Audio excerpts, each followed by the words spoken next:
All right, ladies and gentlemen, welcome to another episode of James's Corner. I am your host, James Richardson. And before we get started today, guys, I just want to invite you to subscribe to the channel, like and share these videos so we can get them out to family and friends. But today I have a very special guest on. He's actually a two-time Emmy Award winning filmmaker, nominated four times, produced the number one box office hit Gridiron Gang, starring Dwayne "The Rock" Johnson, director producer of Night Train, Hulu's longest number one hit, director and producer of Double Threat, Netflix's number one global hit, consulting producer of the number one cable TV show Rock of Love, best-selling author recognized internationally for his film expertise, winner of over 24 prestigious international film and TV awards, and most importantly, a good friend of mine, Shane Stanley. Shane, welcome to the show. Thank you for coming on. James, it's great to see you. Thanks for having me. It's an honor to be here, and congrats on your success Absolutely. with this show. It's been great to watch and see it grow. Yeah, thank you, man. I appreciate you coming on. That I know that was a winded intro, but I know that a lot of people might know some of these movies and things that you've done. Can we just start a little bit from the beginning, Shane? We'll obviously get into how we met and things like that, but what got you into this line of work? What got you into being a director, filmmaker, things like that? Can you just start from the beginning for us?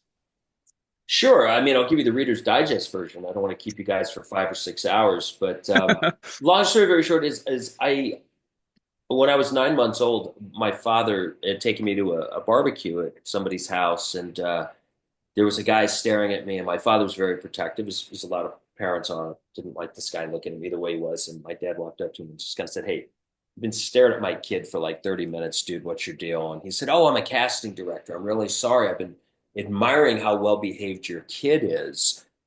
We've seen over 300 babies in the last 2 months for a national commercial campaign that we're starting in a couple of weeks, and we just haven't found a kid. And I've just been amazed at how still and well behaved the kid has been, because most kids come in, they scream, they fuss, they shit their pants, whatever."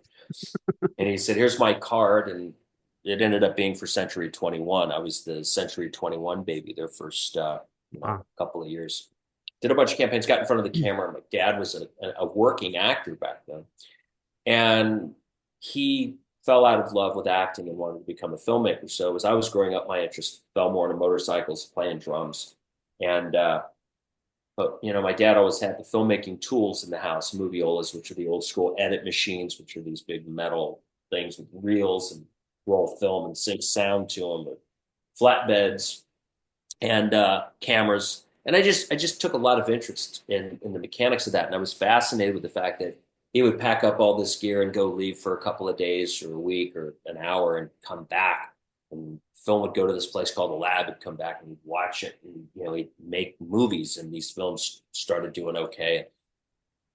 His budgets were low and he needed help, and I, because of my music interests, had some knowledge of electronics and started just doing sound for him, running cameras. And we were fortunate. We had a lot of success. He made some really good films, and I was still, chasing my dream of wanting to do film, but wanting to do music and race dirt bikes. But as I got older, I started working more and more in the industry, and people that he knew would call me and say, "Hey, can you come work camera today? Can you work sound? Can you work on a crew?" And so as I got older, started in my late teens, early 20s, I just was filling all my time on a set, just working with other people, and just decided that maybe that's the path of least resistance for me, because I did have some connections in the industry, and I did have some knowledge of being set savvy and all that. So I kind of shifted my interest in my early 20s to I wanted to produce. And my dad had always said, if you want a career in film as a filmmaker, learn editing. That's the most important thing. And he was right. So I went and cut stuff for free for 5, 6 years, and then finally started getting hired as an editor to fix other people's films or problems, or distributors would call me and say, "Hey, this film is not working and we're going to sell it, or we need another version of it done." I started getting a lot of ghost work. And more and more cutting I did, the more and more I'd get frustrated with films that I just found weren't covered properly from the directorial or cinematography standpoint. It started really bothering me. And I was, in fact, name drop a little bit. I was really good friends with Bret Michaels, singer from Poison, star of Rock of Love, as you mentioned earlier. Bret and I go back 30 plus years. And Bret just said to me one day, you're always complaining about these music videos you're cutting, or these commercials, or whatever you're working on. Why don't you just put your money where your mouth is? Why don't you go direct something, see how easy it is, see how hard it is? And jumping into that's tough. And God bless him, he gave me my first shot. He said, "Hey, I got a new single. I think it's going to be a hit. Why don't you come direct the video?" He wasn't wrong. The song's a massive hit, and the video ended up being a hit, going #1 on MTV. And it was the first thing I ever directed. And I also shot it, Wow. but it also ended up being the easiest thing I ever edited because I got what I knew I needed. Right. So I was hooked. I went from never wanting to direct anything to saying, okay, I get this. And I make 100 mistakes a day. I just don't make the same ones twice. And I found, a career as a filmmaker. And I still love producing and writing and editing. In fact, as we talked about before we started this, I just directed a Civil War epic called The Legend of Van Dorn that shot out in Tennessee for the last couple of months. And I'm also cutting it. And it's nice to have directed a big cinematic project like this and to cut it, which, I do cut most all the films that I direct, but it's something that I love to do. And I've kind of found a niche doing that. So, that's kind of the background. Yeah. Wow. Well, thank you for that, Shane. Was that short or long enough? No, that was perfect. That was perfect. Very interesting. I enjoyed it. I appreciate it. So it seems like you kind of fell into this industry in a way, right? You were approached when you were a child, and you kind of came into, because now you're just strictly, you don't act or anything like that. You're just directing, producing, things like that. No, I can act like a real asshole sometimes, but no, I've done, I probably did over 100 projects in front of the camera as a child actor. When you come off a national campaign at 9 months old, you're very set savvy. And, my dad was a struggling filmmaker because he had given up acting. So whenever he needed a kid, I was a kid, or co-starred with legends like, David Arkin and, what's her name? June Lockhart and Lloyd Haynes and Ron Masak. And before I was in 5th grade, I, done over 100 on-camera roles. It was, on the show called Whitney and the Robot for NBC for a little while, with David Arkin. And, I just found work. And then I remember going to set one day, probably around 9 years old, and all my friends were jumping off the bridge into the lake. We just had a big rain and the lake was deep. And back when we used to get rainfall in SoCal. And the kids were all jumping off, and I'm, waving at them, sad, dressed up, going to set on a Saturday. And I just remember just saying, I won't do this anymore. It wasn't fun. Children were treated a lot differently then than they are now. Yeah. Yeah. And and then, I stopped doing that and then enjoyed my life as a young kid for a long time, which was nice. I got the childhood that every kid deserves. And then, then fast forward to my 20s when I started working as a filmmaker. Wow. So like a lot of people, because I live in Los Angeles, so I run into a lot of people that are trying to make it in acting, trying to make it, and they try for years and years and years, and then just seem to never ever get that open door for themselves. Right. Was that something that, obviously the trajectory of your career, it seems like it kind of just like snowballed, one thing snowballed into the other. Correct me if I'm wrong, but do you think that like you were just meant to do this and that's why you succeeded? Do you think you had a special talent for it? Why do some people make it in movies and why other people don't? What is your opinion on that?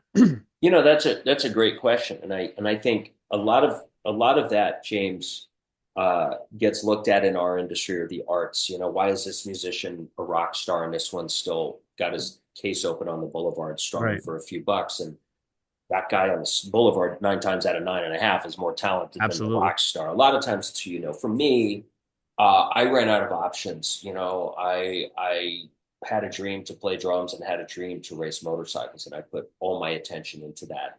And I was naturally given opportunity. A lot of people would say it was nepotism. It really wasn't. When I turned 20 and said to my dad, I'm going to put the drums down. I'm going to stop racing full time. I want to focus on a career in film. He said, well, here's my Rolodex, hopefully someone will hire you. He didn't give me a job. I went out and started at the bottom, PA'd, got fired, got my ass handed to me a lot on set, learned fast that, your history or your gene pool or whatever you call it doesn't mean shit. Mm-hmm. And it was just about, you got to prove yourself. And a really neat guy by the name of Jim Banky sat me down. I was PAing on a show some of you may have heard of called Seinfeld. And Jim Banky was a unit production manager on the show, and he was firing me for doing something I shouldn't have done, I'm sure. And he said, let me just give you some advice. He said, your history, your background, your family, your dad, all this shit doesn't matter. He said, if anything, it's harder because the expectation levels are that much higher. He said, people do not like nepotism in this industry.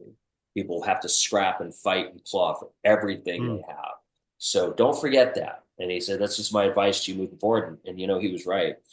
And it kind of reset my thinking in the mid 90s. I think I got fired from that job in 94, 95 from Castle Rock. And it really taught me to shut up, listen, learn, and to just take every opportunity you can and make the most of it. And so going back to that, you talk about actors. I tell you why I think a lot of actors don't make it. And it's something that I see because I audition hundreds of them, hundreds of them a year. I think the passion and the true respect of the craft is gone. Acting is a craft. It is oxygen, blood, and cells running through your body 24/7. A lot of people want to be famous. Sadly, you get nitwits like the Kardashians or these other assholes that are making a fortune on TikTok. Well, that ain't acting. That's just stupid. Yeah. I'm sorry.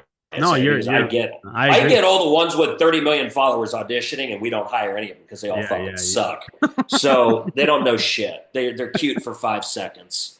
I did run into a TikTok kid that was a really good Connor Bergenson, by the way, who's got a really good role in my next film, 6 Days in Evergreen. That was an accidental hire. And he knocked it out of the park, but he didn't come at you without a TikTok star. It was a friend of a friend that said, hey, this guy's looking to get into acting. He's got, a few million followers. Check him out. And the guy was unbelievable. But the marquee names, I've seen them. They've auditioned. And I just think a lot of people have lost the true passion and the desire to learn the craft. It's instant gratification in our world now, as you know, with TikTok and YouTube and all this stuff. And people are used to it. They don't want to go to 3 classes a week. They don't want to go get broken down and rebuilt. They don't want to go be a PA on a set and watch how actors and directors and producers and actors and wardrobe people and prop people all work. They just think they're ready to go because their mom said they're cute. and I'm not saying there's good talent out there that isn't getting the recognition they deserve, but it's becoming harder and harder with the surgence of social media success because, it's the true craft. It's very rare I meet somebody under 40 years old that really knows the fucking craft. Yeah. And when I find them, I hang on tight to them because it's rare.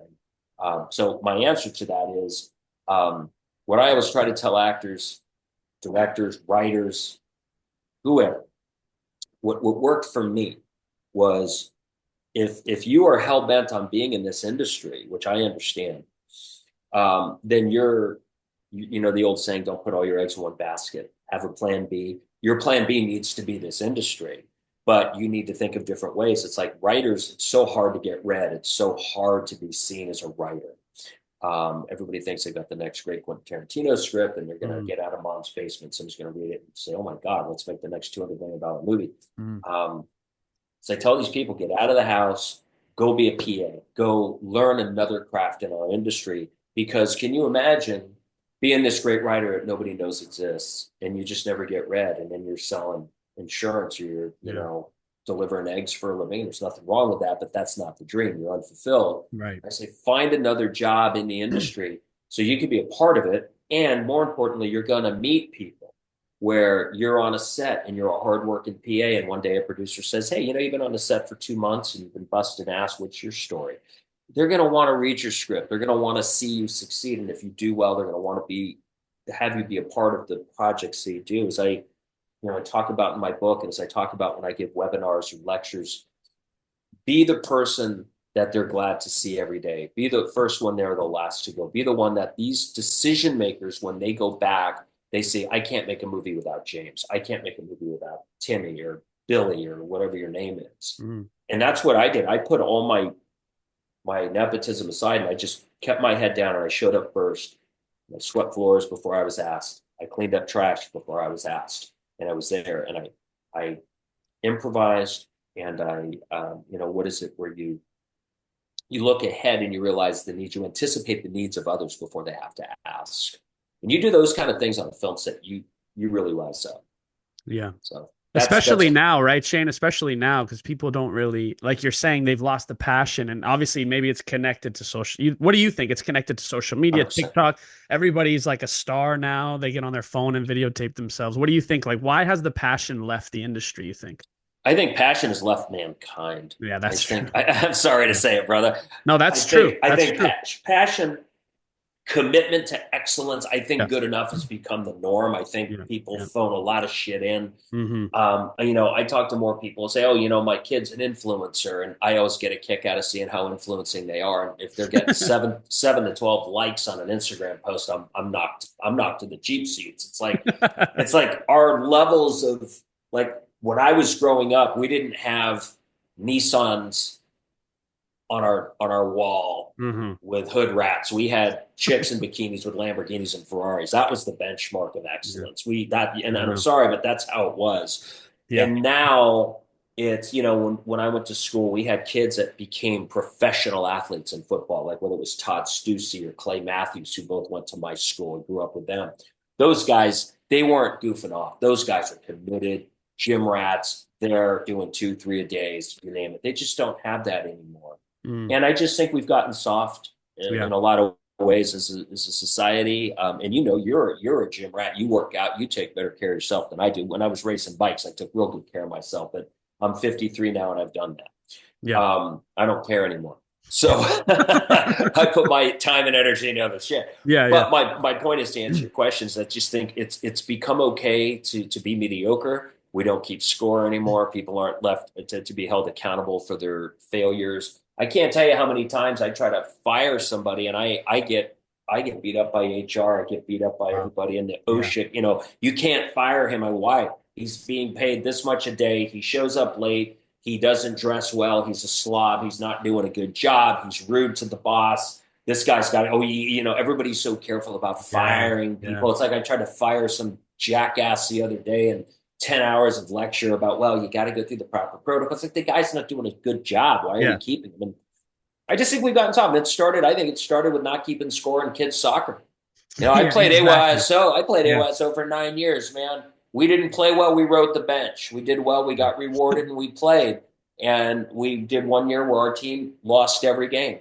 And you start seeing in the mid 90s, late 90s, it was, well, we're not going to keep score. We don't want the kids to feel like it's about the competition. Bullshit. Life's a Yeah. competition. Absolutely. And everybody gets a precipitation award now just for doing the sport, right? It's not even like competition. I'll tell you something. I was 11 years old. I was on a team called the Ottawas. Brett Jepson, Chris Jepson. Brett was his brother. I grew up with. Chris Jepson was our coach. We lost 12 games. We were 0-12. They took us to McDonald's for the after team party, and they had a box of trophies. And God bless my late mother, a feisty Jew from Queens, New York. She saw the box of trophies come out. She said, "What the hell are those for?" I said, "Well, we're giving the kids, good sportsmanship awards trophies. They lost 12 games." She said, "Bullshit." She said, "Kids ain't getting anything." She goes, "You don't even give one of those to my kid. They suck. They lost. They don't get nothing for that other than being 0-12." Yeah. And a few parents sided with her. A few kids got their little awards. A lot of parents said, "No, we don't want them." And I just think, and this is turning into a non-career meeting, but you're asking me because it all Yeah. stems for Absolutely. what you do and what I do. I deal with people. I just came off a film that had a crew of almost 300 people on it. In Civil War movement, over 200 people working every day, and some people really shined, and some people were lazy and needed to be called out. And then when you call them out, they screech and they cry and they curl up in a ball and claim they got their service animal in a vest and all this horse shit. It must be Sorry, difficult. No, no. I mean, I'm on the same page as you. I I agree couldn't with. I believe agree. I agree with everything you're it. saying. Do you ever find it difficult, Shane? Because obviously, like you're saying, it's a bit more soft, especially in that industry. I think because I have a lot of friends in the industry and they say the same thing, but they think the same, but they aren't able to express it. Is it tough for you to get along with some of the people in your industry, or it's you guys coincide No, well? we coincide. I mean, I call people out when they're, it's like, it's last film. I don't want to poke too bad because they're good people. Yeah. Somebody showed up with a service animal. The service animal was deaf and blind. Oh man. And that was the attention getter on the set, as everybody cared about this Chihuahua that was a service animal that was deaf and blind. And if look, you want to bring your dog and it's in the corner, I mean, but becomes the center of attention, and you Right. stop doing your job at a good level, and you're going to Uh-huh. claim mental anguish and all this shit, and you need your service animal. and then to find out you adopted the dog 6 weeks before you got there, Oh, it what? pisses me. It's all just some fucking bullshit. But Wow. I get along real well. And it's funny, people that I had to reprimand with said service animal, we're good friends. We stay in Yeah. touch. Everything's cool. Yeah. Tempers flare on a set. Yeah. You got money burning. You got Yeah. people getting tired. They're working long days. They're away from family. 9 times out of 10, they got some domestic problem. Mhm. There's somebody's back home who's not Yeah. on set here away for 2 or 3 months. A lot of people have relationship problems. So everybody's kind of on edge. Yeah. So, I try to be kind. Everybody's got their breaking point. Right. But I get along well with people. I've got a film family that, most of my crews worked with me for 15, 20 years. Try to work with the same actors a lot.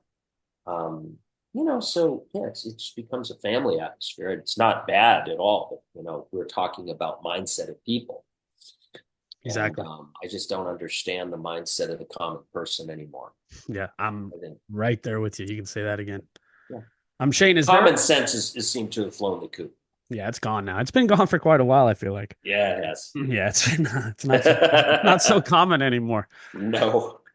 Shane, I know this is maybe a little bit off the topic, but is there a film that you enjoyed the most or a show that you enjoyed the most doing in your career? Well, coming off of bitching about service animals and blind chihuahuas, the Civil War film was really special because it was out of town. It was new people. I was able to bring, I think, 2 or 3 crew because they hire locally, Mm, working out of state now across the country, and they rely heavily on tax rebates or incentives. You can't bring a bunch of people. And I really enjoyed working with new people. There's a mindset in the South um, that is hardworking yes. people. The town we shot in, Columbia, Tennessee, had just been leveled by a tornado. Oh wow. 255 homes across from our hotel were leveled. So most of those people were displaced living in our hotel. I enjoyed meeting those people. I enjoyed working with new producers because I was a work for hire on a Mhm. Civil War film. I haven't been a work. Nobody's offered me. I haven't had a job in 22 years. Been my own Wow. boss 22 years. Wow. So to get a job and to be asked to come do something completely out of my wheelhouse, a Civil War film, it's totally different. Work with new people.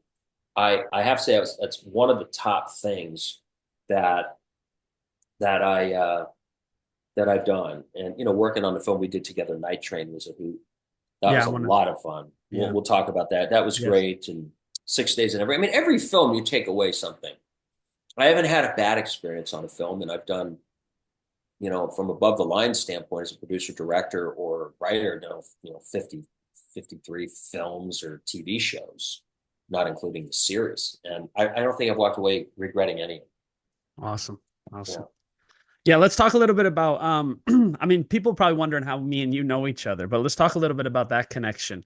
Obviously, like you were saying, I got invited to be able to be in a movie that you were directing called Night Mm. Train, and Yeah. Danielle Ryan reached out to me because she had a connection to cystic fibrosis. That's right. Her nephew, I think, has got cyst, right? Yes, yes, and then you have a connection also to the illness. Can we just talk a little bit about how me and you got connected? And I feel like when we first met, we were kind of instantly intertwined because through that illness, you know what I mean? It kind of just connected us as soon as we met.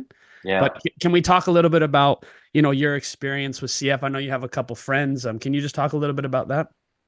Um, you know, I had a good friend. I did a film that I created called A Time for Life back in 90, I want to say it was 91, 92. It was one of the docs that my dad and I did. And we basically took, we had a history of doing films with at-risk youth, they called them. That was the euphemism, but, basically kids who kill, Mm, kids who were serving life terms in prison for murdering others. wow. And we did one of the specials we did, James, was called A Time for Life.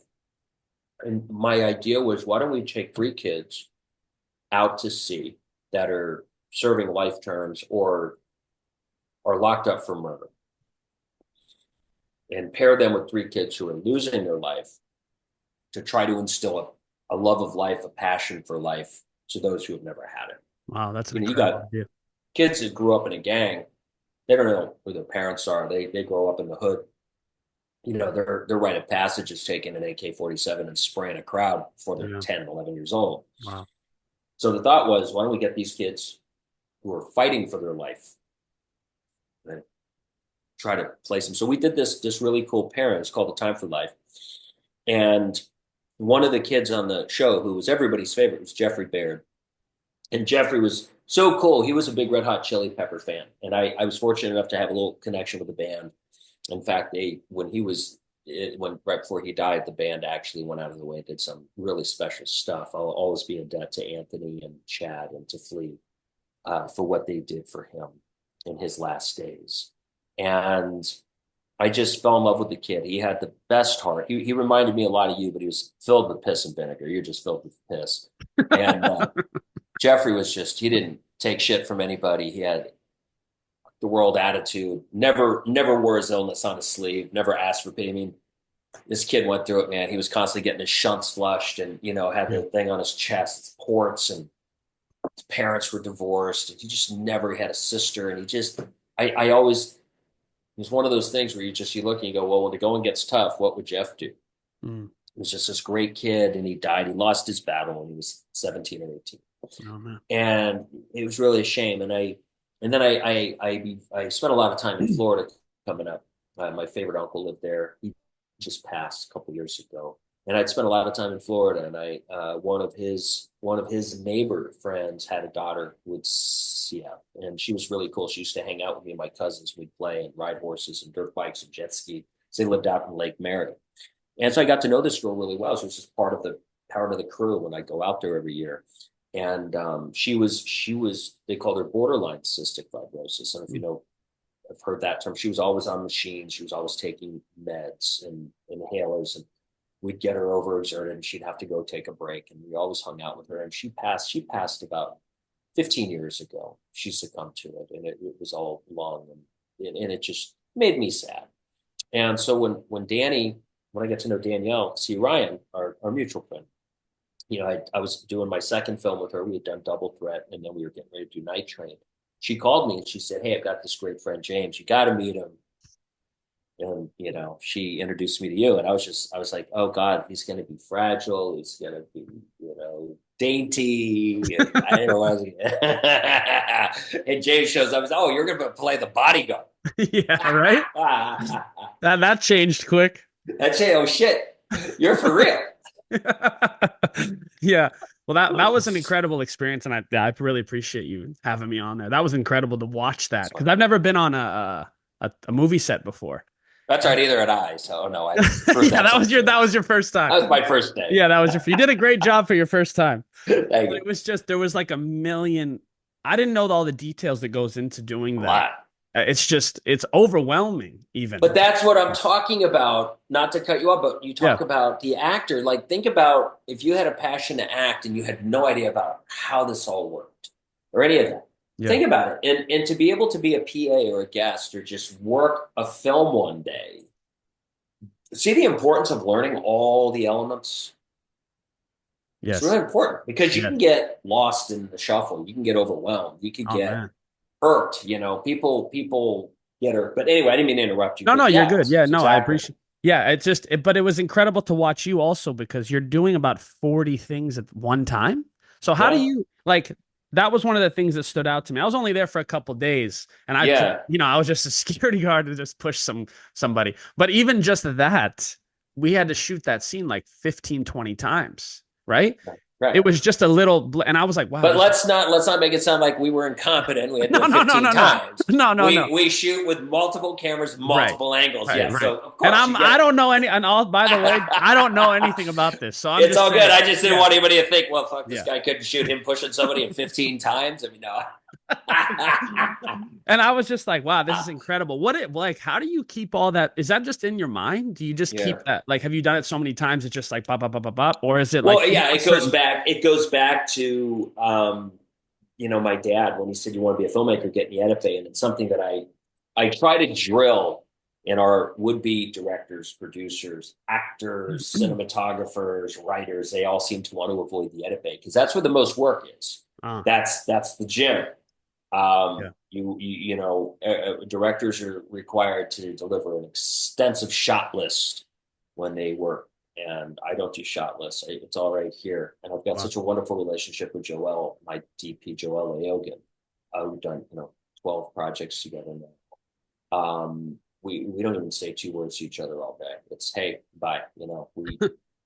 I look back in 12 projects we've missed two setups that should have gotten that, and that's okay. We still make it work. And I'm not saying what I do is great. It's just you asked. It's Yeah. no, I know what we need. I kind of learned. I was kind of reminded on the Civil War film because there was so much going on with horses and actors who were not comfortable on horses. Um, some actors that were greener. I've been very lucky being from California, LA. Everybody's an actor, so at least the ones you select know their craft. They've set savvy. I was going into a foreign place where there were some very fine actors, but a lot of our day players were limited in their experience. They're not flying people out, Yeah. for Yeah. day. They're hiring local. They don't want to feed you, fly you, put you up, Uber you back and forth. Right. So we were hiring a lot of local people, and 9 out of 9.5 of them were really, really good. You get a few that are green. And what I was reminded of is that sometimes that can sometimes get in the way of the creative process because you're trying to work around an animal that doesn't want to cooperate, and you have a schedule. Everything's about schedule. Because we had two hurricanes in Tennessee during the filming, we went from 20, I think it was 28 days scheduled to actually 14 days of filming. So we lost half of our filming time, but didn't cut one scene out. And we didn't go into crazy overtime. We added a couple hours a day just to make up. So point of that is you start thinking, I'm not getting my normal flow. We're not getting our normal coverage because we are working so many intricate parts right now in rapid fire.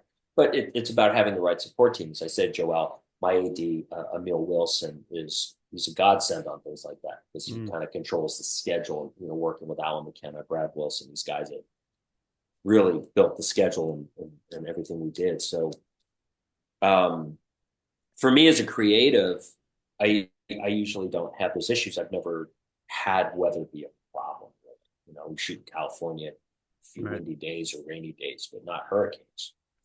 Yeah. Yeah. That's a little bit of more extreme, I think. Yeah. But it's incredible to watch, Shane. I mean, just No, thank being, you. yeah, it's incredible to watch. You have a genius to you when you're on Oh, set, you're and very it kind. comes very easy. It seems like to you. I mean, I'm sure you've obviously invested your whole life into it, but it Well, I comes. haven't. And you asked a question. I was telling about Tennessee for a reason, not to cut you off. But what I realized on that film is I direct a lot of my films from the edit bay.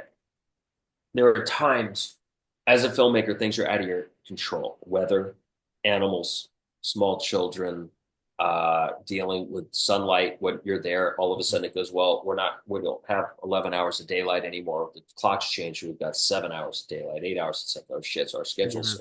Right. And what I realized is I became more hands off as a filmmaker. I'm not a helicopter guy. When an actor really needs shaped or something's wrong, I'll step in. But I have such a trust and such a wonderful relationship with my talent. I don't micromanage it. I have such a confidence in the edit bay as a filmmaker, as a storyteller, that I kind of people who know me well say, yeah, he does most of his directing in the edit bay. And that's what I do. I always tell my actors, look, give me what I need, I'll give you what you want. Know your lines, hit your mark, the old Spencer Tracy thing, know your craft, and trust me because I trust you, and we'll get there together. And I just know, and the actors will sometimes say to me, you sure you got it? Do you need more? I say, if I still needed it, we'd still be shooting it. Right. Or if I have actors come to me at the end of the day and we're out, having a beer at the end of the day, or we're on our way back to a hotel or whatever, and they're like, God damn, I just, that horse was so difficult. I was more worried about the horse staying instead of delivering the perfect line. I'd always say to them, hey, if I didn't get what I needed, we'd still be there shooting. Right. Right. I know as an editor, I got what I needed. And, it just comes with time. It's just, how do you do the things that you do so well? When you hit the bag or whatever, you don't have to be told to keep your left up. You don't have to be told to keep Yeah. your elbows in when you go for a kick, and all those basics. You've been doing it so long, it's second nature. Where you watch people that are not as skilled in fighting, they may hit a bag really hard or they may have a great kick, but If they go to hit and drop their left, or they go to kick and they drop their guard or open up, they're vulnerable. Right.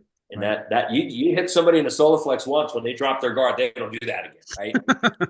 That's how you learn in our craft, How right? you learn. That's how you learn, and that's how I Easy. learn. You know, but Yeah. again, it goes back to the edit bay, and that's one thing I'd say to, if anybody's watching this, that is an aspiring writer, director, producer, actor, get your ass in the edit bay, because at the end of the day, everything's going to come down to what we have to work with. What you've given us out there is all we have, and Yeah. people forget the importance of that. Absolutely. Well, thank you for that, Shane. Let's talk a little bit before we go. Let's talk a little bit about your book. I know that you have your book there in the background. I want to show the Blurry. audience the book, and what is this book about? Where can they find the book if they want to I can get buy it it? in focus. Yeah, it's What you called. don't learn in film school. Tell us a There it little bit is. about it. It's still blurry, isn't it? It's basically it's at that point in my life, it was about 30 years of work in this industry. And I'm very fortunate, James, to travel the countries, to speak at different film schools, institutions, universities. Um, and I've spent so much time learning. I never went to film school, but I've sure spent most of my time undoing what a lot of the kids have learned and thought they knew. It's, we got to a point where we stopped hiring anybody out of film school because you were having to unteach them. You were spending more of your time undoing the bad habits. That's very interesting. Yeah, that was, yeah. Well, I mean, look, nobody's going to want to hear this, or maybe they will, but they don't want to admit it. 83% of the people that spend six figures a year to get a degree in film never make a dime in this industry. Wow. And that's directly from department chairs and heads of the biggest film school universities in the world. Wow. This is not pulled out of my ass. This is not, yeah. No, trust me, it'll tell you 75% of these kids could make it. It's like playing the lottery. Your chances get a little better. But what's really neat in Canada, and I talk about this in the book, in Canada, Kelly Graham Scherer, who was the head of the DGA Canada, so it would be GGC, she created a mandated course that it doesn't matter how long you go to film school, it doesn't matter what your background is, before you can get on a real film set, whether it's union or guild, you have to go through like a 6-week course of learning proper set etiquette, how to talk into a walkie-talkie, not sitting in the director's chair. There's always somebody that doesn't know to do that. That's why I don't have a director. I stand when I work, so I have a director's chair, but I can't tell you how many newbies will, oh, there's a nice place to sit, and you're sitting in the director's chair. Oh, man. How to read a budget, how to read a schedule, what a C-47 is, where these little things that they don't teach you in film school, but it also teaches you budgeting. It teaches you people skills. Harvey Brownstone, who was a world-renowned interview guy, he's had me on a show a few times. He has said this book is a life lesson. It's not a film industry book. It's basically getting into the workforce book. It's how to conduct yourself as a gentleman or a lady, how to be respectful to your others and work hard. And it's about work ethic and commitment to excellence. But it really gets into how to raise capital for your projects and how to work with people that are, you're herding cats 24/7 on a film set. Yeah. And I just try to give everybody the examples I've had, the failures I've had more than the successes, because telling somebody the success stories you've had doesn't necessarily teach them. But when you tell them what not to do, it makes that path to their journey a lot smoother. And I just want to help people get to the next level easier. I want to help people. I've got a lot of cuts and bruises. It's probably why I sleeved up, because it hides the scars. I want people to have that easiest path as they can, because it's really hard. Yeah. And this is a lot about really what not to do. People will say, hey, can I shadow you? I want to learn from you. I want to watch you work. And I always tell people, well, I'm not really into the shadowing thing, but one thing you'll learn about working with me is what not to do. You'll see more of what not to do. And it's not that I do things wrong. And I had somebody shadowing me on this Civil War film. And after he had spent 3.5, 4 weeks shadowing me, I said, so what did you learn? And he's talking. I said, what did you learn not to do? Everything you observed, you need to take the what nots to do. You should be looking at me hypercritically and not say, oh, I like the way he did that. You need to really say, I don't like the way he did that. I would do this differently. I don't agree with the way he handled this. Those are the things that are going to build you up faster. You can watch somebody work and action and cut and go over and work with an actor and get them to hit their mark better and come up with a great, brilliant blocking for a scene. That's great. what I really like people to take away is, what did you learn not to do? Yeah. Because that's how you learn, right? I mean, that's really how you learn. You learn how to correct it and become better at the craft by So learning what not to do, right? that's it. Absolutely. And how can people find that book, Shane? How can people find your book? They can't. It's actually nobody can actually buy Nobody it. can It's actually just find it. It's like Arnold's rug. There's only one of them. It's my rug, yeah. my book. You just did one. That's it. I just did what's the ones right here. No, you can buy it. It's actually available at over 113 retailers in 14 different languages. Easiest place is always Amazon. Okay. You go to Amazon. It's called What You Don't Learn in Film School by Shane Stanley. You can go to shanestanley.net. You can go to whatyoudon'tlearninfilmschool.com. You can go to Barnes and Noble. You can go to Target. You can go to Book Authority. You could go Everywhere. yeah, it's everywhere. It's everywhere. Yeah. Awesome. Well, if you guys are watching this and you're interested in acting, producing, directing, please pick up Shane's book. Before we go, Shane, is there anything you want to add before we go? Or if you could give people advice for someone who's maybe struggling to become an actor, a producer, a director, a writer, whatever it may be, can you just give some like practical advice for them to help them maybe? I can try. You know, life isn't easy. You and I talked about this a little before we started, and we talked a lot about it when we did.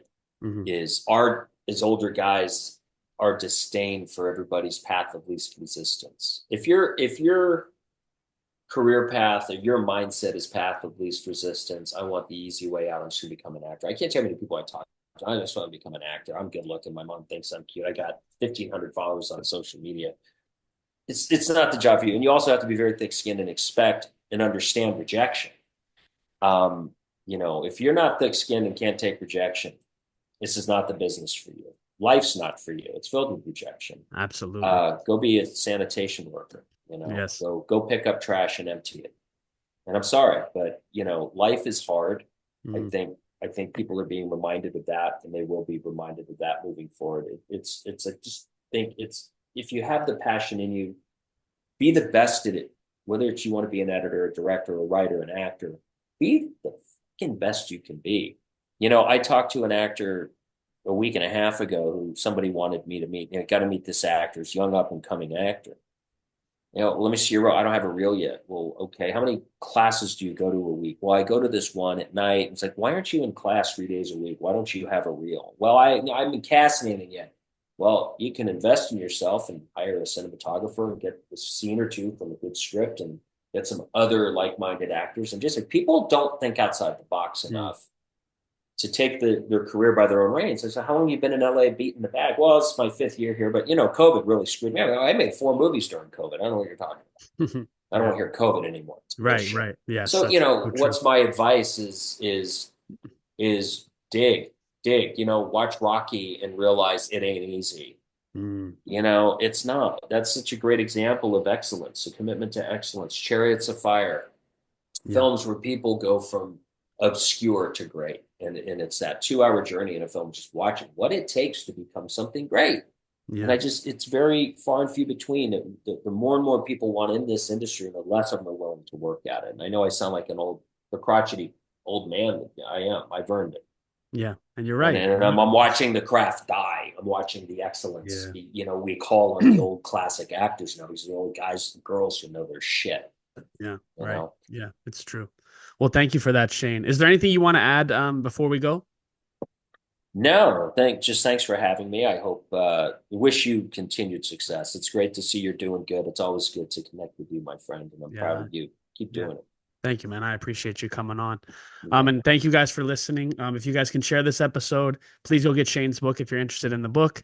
And we will be back next week with a new episode. Thank you guys for watching.